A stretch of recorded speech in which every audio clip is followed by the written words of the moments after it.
my audience.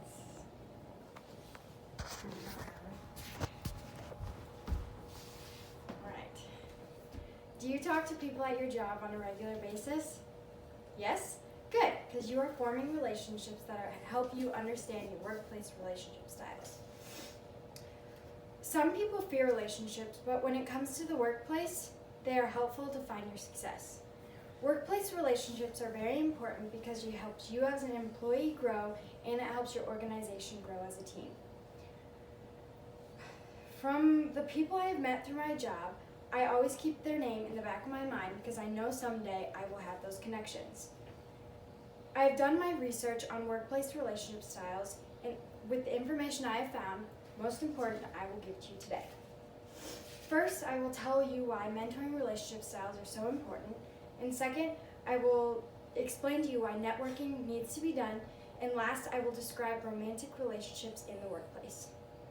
According to Devato, the author of Interpersonal Messages, there are 3 types of workplace relationship styles: mentoring, networking, and romantic. Some people look beyond mentoring because they think they already have the skills.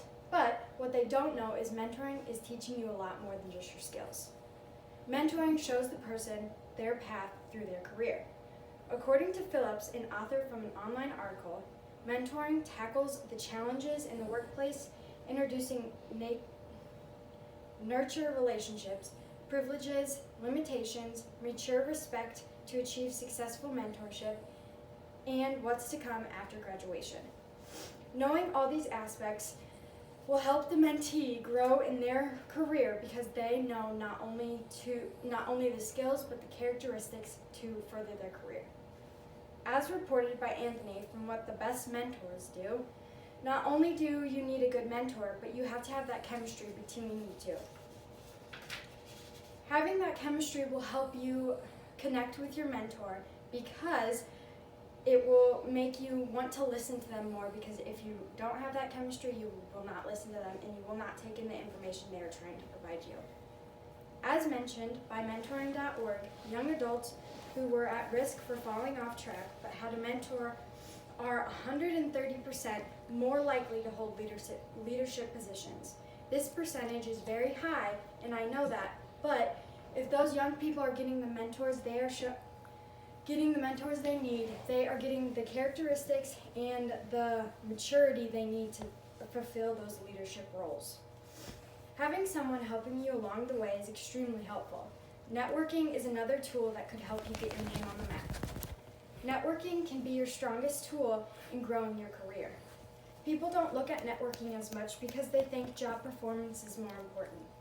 Networking can get you further in your job because you know you are putting your name out there.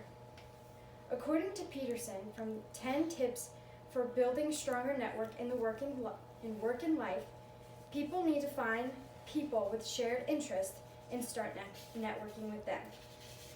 Give them something to talk about. Send written requests that companies can't turn down. Always stay on top of things and always send those recap emails. Peterson, from the same article, feels very strongly about having a diverse network as well. Yes, it's important to connect with people with the same interests, but having a diverse network shows you are open to any type of work or challenges. Although networking forms relationships, there are relationships you find yourself in the workplace, and those are romantic ones. Romantic relationships can be tricky when it comes to working. You need to be sure you are doing it for the right reason and not for the wrong one. Suggested by Cohen, the author of Why Are You Dating Him, says there are 3 different motives for workplace romance: love, ego, and job. Love, you are truly invested in the person and you really want that relationship.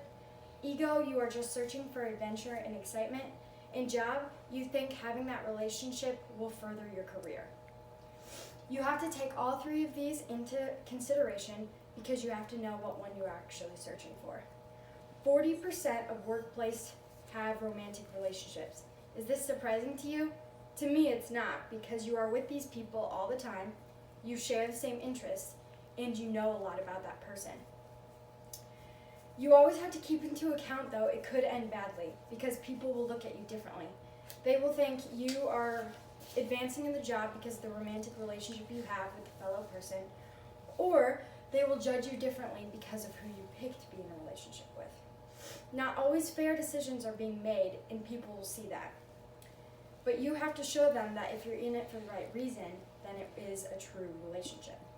You can form any type of relationship when it comes to the workplace. You have to be smart and think about your actions before you do so. Today, I have talked to you about why mentoring relationship styles are so important. I've explained why networking needs to be done, and I described romantic relationships in the workplace. Workplace relationships are very important for your employee growth and for your organization to grow as a team. Don't look beyond relationships in the workplace. Focus on growing them to ensure your future and your career path you have chosen. You may not know everyone, but the connections you get will further your career. Thank you. Go ahead, that bubble.